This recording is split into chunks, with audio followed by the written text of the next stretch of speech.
And to another one of our leading stories today, President Cyril Ramaphosa makes a return to the state capture inquiry today. He will give evidence in his capacity as president and deputy president of the country.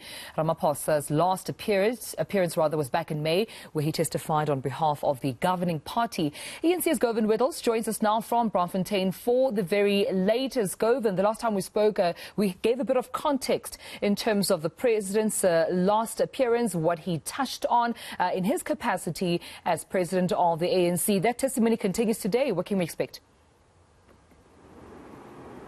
A lot of expectations regarding what he'll have to say about how the ANC's deployment committee works and to which extent it was captured by factionalism. With me now I have the leader of the Democratic Alliance, John Steenhuisen, to talk a little bit about these expectations. John, thank you so much for your time.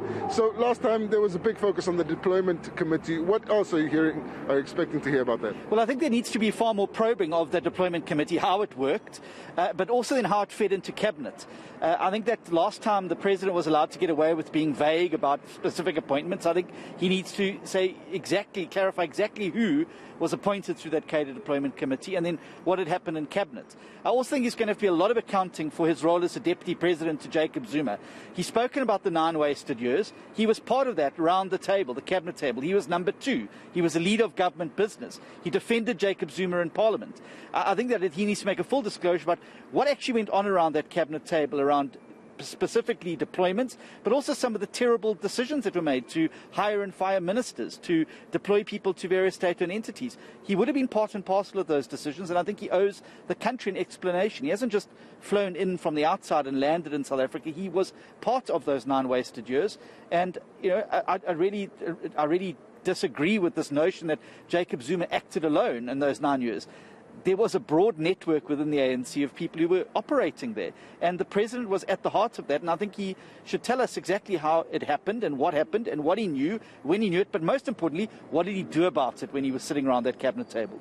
There were a number of controversial appointments during the last administration. Which specific ones are you hoping to get answers on? Well, I think there's a wide litany of them. But some of the standouts, Dudu Myeni, Arnaud Singh, Brian Molefe, Shlari Motswaneng, Benin Gobani, all these people went into state-owned entities and have caused billions of rands worth of damage to the South African economy and left many of those state-owned entities on their knees. I also think there needs to be far more clarity. The last time the president was here, he hinted that there were some judicial appointments that had been discussed in the cadre deployment committee. I think we need to understand, was the cadre deployment committee responsible for judicial appointments? And if so, which were those judges that were promoted by the cadre deployment committee? So I think that the last time the commission allowed the president to get away with generalities and vagueness, I think they need to be pinned on the specifics, particularly around this. When you were sitting around as the chairman of the cadre deployment committee, did you discuss Shlari Motswaneng? If so, what was your input?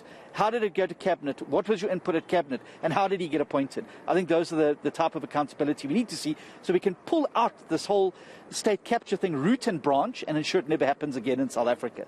What do you think the prospects are of this commission being able to produce a report that would be able to achieve the rooting out of state capture and the network that you've described as entrenched in our society? Well, I think it can only happen if there is a proper examination and opening up of this.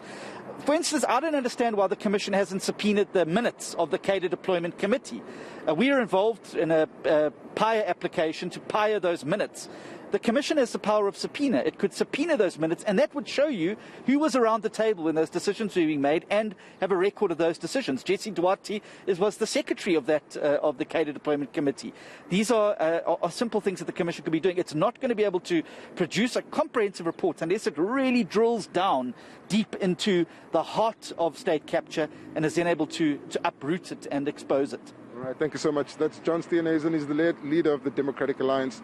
And of course, the last time the president appeared, he did say that the deployment committee was a bit of a recommendation committee and admitted that when openings were available at state entities, the deployment committee would then advertise those openings within the ANC and encourage some of its members or leaders to apply for those positions. But the caveat was that he believed those appointments were always appointments done after interviews and due process. So it's back to you. The commission will start at about 9 o'clock.